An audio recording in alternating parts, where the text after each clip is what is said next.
Hello दोस्तों, मेरा नाम है करण राजपूत और आज का हमारा टॉपिक है भूकंप तथा भूकंप के प्रभाव। तो चलिए दोस्तों, वीडियो को करते हैं स्टार्ट। और दोस्तों, अगर आप हमारे चैनल पर नए हैं तो प्लीज हमारे चैनल को सब्सक्राइब करेगा। हम इसी तरह की एजुकेशन वीडियो लाते रहते हैं। तो चलिए वीडियो को करते हैं स्टार्ट। तो बात करेंगे हम आज भूकंप के बारे में। भूकंप का साधारण अर्थ है भूमि का कांपना, अर्थात पृथ्वी का हिलना। दूसरे शब्दों में अचानक झटके से प्रारंभ हुए पृथ्वी के कंपन को भूकंप कहते हैं। भूकंप एक प्राकृतिक आपदा है। तो जैसे कि आप समझ गए कि परिभाषा से ही कि भू जमा कम, यानी कि भूकंप का मतलब होता है धरती का हिलना या धरती का कांपना, भूकंप कहलाता है।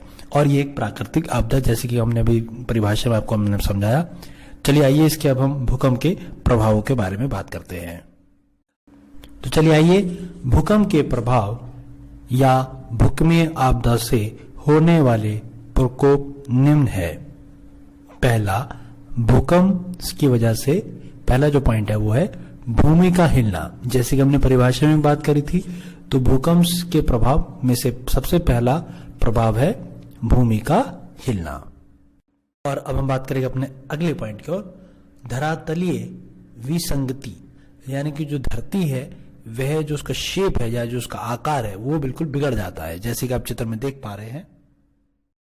और जो हमारा तीसरा पॉइंट है वो है भूसंकलन। जैसे कि आप चित्र में देख पा रहे हैं कि कई बार आपने पहाड़ों पर भी देखा होगा कि जब भूकंप आता है तो उसकी वजह से जो है मिट्टी जो है वो अपना पोजीशन खिसक जाता है, यानी कि जैसे आप यूं भी कह सकते हैं कि भूमि खिसक जाती है, जिसे हम भूसंकलन कहते हैं। और आप यहाँ पे देख सकते हैं कुछ फोटो। तो बात करेंगे हम अपने फोर्थ पॉइंट की ओर, मृदा द्रवण। तो यानी कि यहाँ पे आप कुछ इस तरह से समझिए, जैसे कि मैं आपको यहाँ पे चित्र दिखा रहा हूँ। तो पहले चित्र में आपको देख सकते हैं कि सपोर्ट स्ट्रक्चर है, जहाँ पे कि मिट्टी जो है उसमें जो पानी की मात्रा है वो काफी ठीक है, मतलब ज्यादा नहीं है, ठीक है, जिसकी वजह से बिल्डिंग जो भी कोई इमारत है वो स्टेबल रहती है, जैसे कि हमने ग्रीन एरो से दिखा रखा है। और ठीक इसकी दूसरी तरफ अगर आप देखेंगे तो ऐसे में क्या होता है कि जो मिट्टी जो होती है, जो सॉइल है हमारी, उसमें लिक्विड फॉर्मेशन बहुत ज्यादा होता है। ये इस वजह से होता है क्योंकि जब भूकंप आता है तो ये इस वजह से बैलेंस इसका बिगड़ जाता है, यानी कि जो ऊपर की जो मिट्टी की परत होती है उसमें लिक्विड की मात्रा बहुत ज्यादा बढ़ जाती है, और जिस वजह से सपोर्ट सिस्टम बिगड़ जाता है। बिल्डिंग या बाकी जो भी इमारत होती है वो ऐसा लगता है डूब रही है या उसके अंदर समा रही है, जो कि हमने लाल एरो में आपको दिखा रखा है। चलिए आगे नेक्स्ट पॉइंट पे हम बात करते हैं।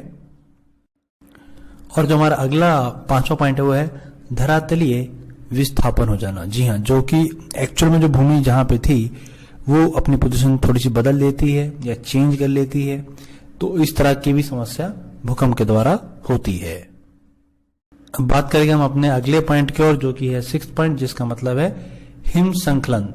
तो यहाँ पे आप देख सकते हैं कि जैसे कि जब भूकंप आता है तो बर्फ जो है ऊंचाई से काफी तेजी के साथ गिरना शुरू होती है और उस तरह से बहुत ही खतरनाक होती है, और ये भी एक तरह के तौर पे भूकंपीय आपदा के तौर पे देखा जाता है।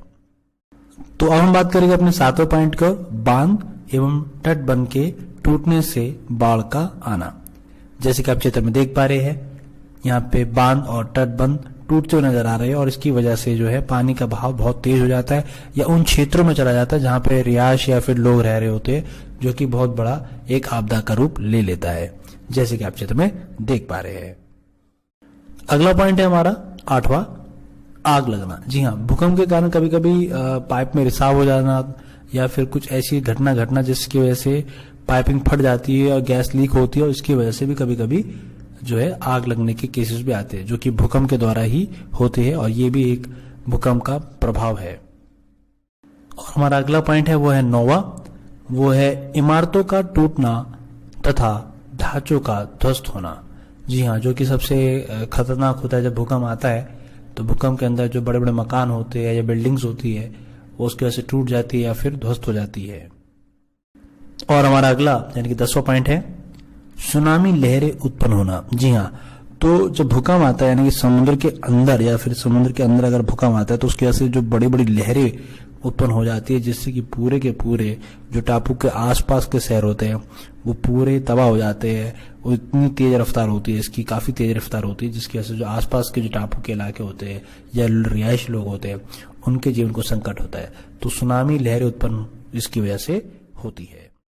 अब हम बात करें अपने 11वें पॉइंट की ओर, वस्तुओं का गिरना, जो कि एक तरह से जब भूकंप आता है नॉर्मल सा भी, तो उसमें हमारी जो चीजें है या इलेक्ट्रिक गुड्स है या कुछ भी हमारा जो सामान है घर का, वो तहस महस हो जाता है, गिर जाता है, क्योंकि भूकंप की वजह से जब चीजें हिलती है तो ऑटोमेटिक अपनी पोजीशन बदल लेती है। तो यहाँ पे आप चित्र में भी देख सकते हैं।